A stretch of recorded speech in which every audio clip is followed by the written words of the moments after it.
The wind sweeps endlessly across the vast grasslands of North America. For thousands of years, it carried the songs of the plains tribes, the rhythmic drums of ceremonies, and the thunder of buffalo herds that darkened the horizon. But in less than a century, this world, majestic, free, and deeply spiritual, collapsed in one of the most devastating upheavals in human history.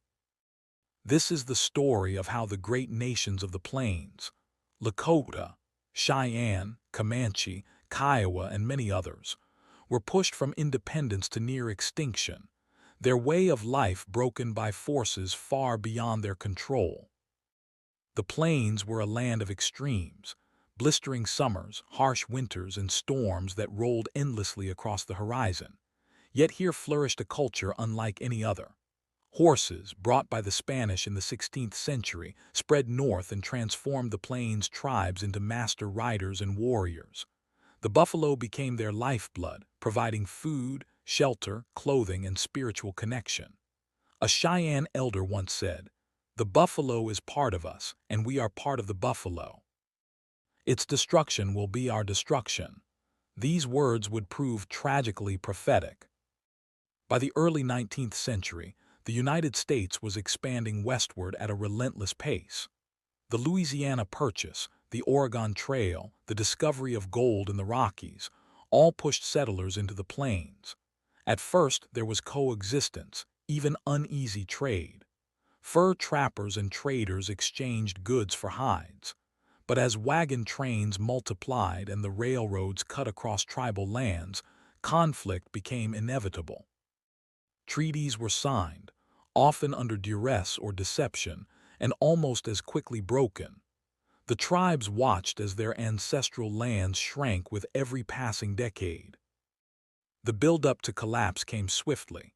Diseases like smallpox swept through villages, killing thousands who had no immunity. The U.S. Army built forts deep within tribal territories, symbols of a government intent on control. The policy of removal forced tribes like the Cherokee and Creek far from their homelands, a warning of what might come. For the Plains peoples, the greatest blow was yet to fall, the near extermination of the buffalo. By the 1870s, hunters, sometimes killing for sport, sometimes for profit, slaughtered millions. Train passengers would fire rifles from windows, leaving carcasses to rot in the sun.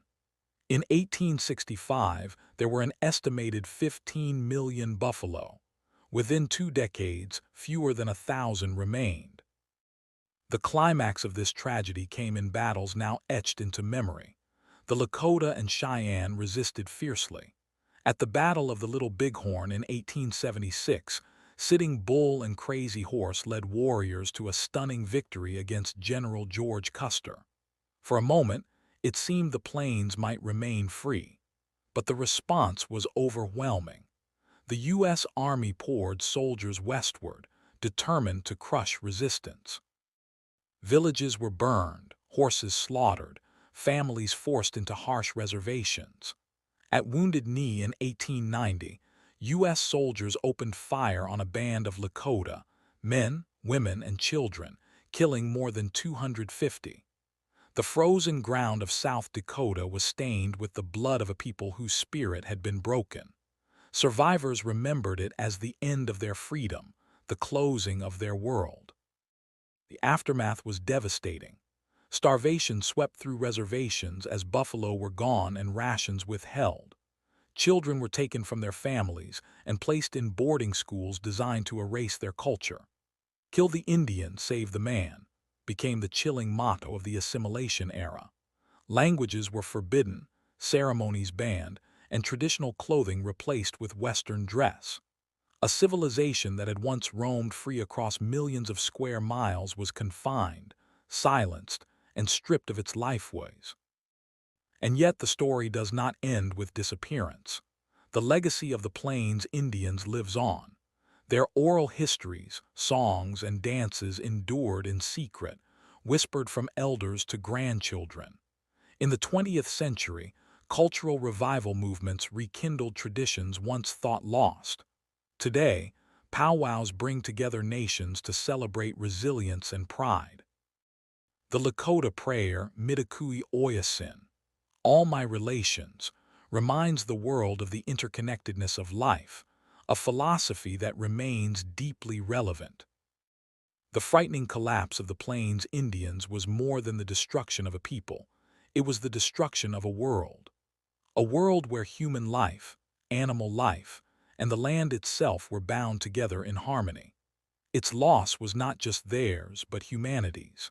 And as we stand today on plains where buffalo once thundered, where the sky still stretches forever, we are left with the haunting memory of what was taken and the urgent reminder of what must never be forgotten. This episode has been brought to you with dedication to truth and remembrance. Historical storytelling takes time, effort, and care, and your support ensures that these voices from the past are not silenced. If you value this journey through history, consider supporting so that more stories, true, painful, inspiring, can be told. For in remembering, we honor, and in honoring, we keep history alive.